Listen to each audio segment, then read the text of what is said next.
વડોદરા શહેરમાં પાલિકાની દબાણ શાખાની કામગીરી આજે પણ યથાવત જોવા મળી હતી, જેમાં ન્યાય મંદિર સહિત આસપાસના વિસ્તારોમાં દબાણો દૂર કરાયા હતા।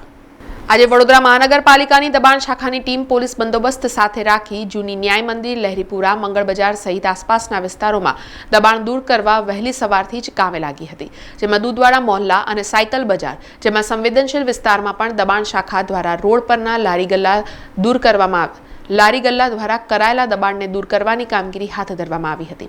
આ દરમિયાન રામજી મંદિરની આજુબાજુમાં આવેલી ગલીમાં પણ પોલીસ અને દબાણ શાખાની ટીમ પહોંચી હતી, જ્યાં વર્ષોથી પડી રહેલા લારી તથા રોડ પર વર્ષોથી દબાણ કરીને ધંધો કરનાર લોકોના પણ દબાણો દૂર કરવામાં આવ્યા હતા, જેમાં વડોદરા શહેર પોલીસ વિભાગના ઝોન 3ના કમિશનર લીના પાટીલ પોલીસ સ્ટાફ સાથે પાલિકાની દબાણ શાખાની ટીમ સાથે મેદાનમાં ઉતર્યા હતા।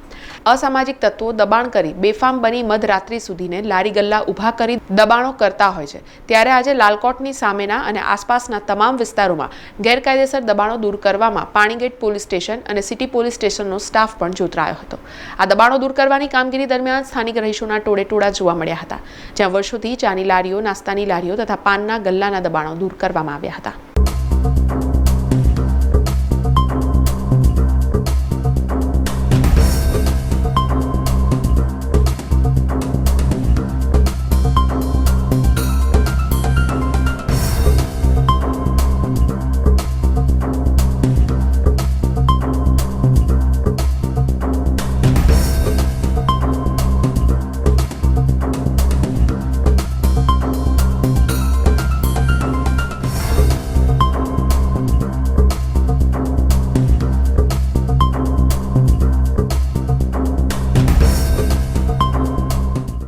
દૂધવાડા મોહલ્લા ખાતે જે દબાણો કરવામાં આવ્યા છે અને રોડ ઉપર, રસ્તા ઉપર લારી ગલ્લાઓ મૂકવામાં આવે છે, અડચણરૂપ થાય છે, ટ્રાફિકને પણ અડચણરૂપ થાય છે, સાથે સાથે અસામાજિક તત્વોનો પણ ત્યાં ઉઠક બેઠક હોય છે, જેને ધ્યાનમાં રાખીને કાયદો વ્યવસ્થાની પરિસ્થિતિ જળવાય, ટ્રાફિક વ્યવસ્થા જળવાય એ બધાને ધ્યાનમાં રાખીને કોર્પોરેશનની ટીમ સાથે આજે બંદોબસ્ત ફાળવવામાં આવ્યો છે અને હાલમાં જે અનધિકૃત દબાણ છે એને હટાવવાની કામગીરી ચાલી રહી છે, શાંતિપૂર્ણ રીતના ચાલી રહી છે।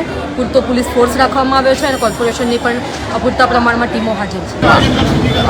લારી ગલ્લા, પાકા દબાણો તમામ બોર્ડના તમામ વિભાગોને સાથે રાખીને કાર્યવાહી હાથ ધરવામાં આવી છે। કાર્યવાહી હાલમાં ચાલુ છે। વોર્ડ ઓફિસર્સ તેમનો સ્ટાફ રાખી વિવિધ વિભાગોને સાથે રાખી આગામી દબાણો દૂર કરવાની કાર્યવાહી ચાલુ છે અને જે દબાણમાં લારી ગલ્લા, કેબિન, કાઉન્ટર જે હતું તેને જમા લીધેલ છે, 4 ટ્રક ભરીને જમા લીધેલ છે। અત્યારે આગળ પણ કાર્યવાહી ચાલુ છે। સમાચારોના સતત અપડેટ માટે TNN ન્યૂઝને YouTube પર સબસ્ક્રાઇબ કરી બેલ આઇકોન પ્રેસ કરો અને અમારી સાથે જોડાયેલા રહો Facebook, Instagram અને Twitter ઉપર।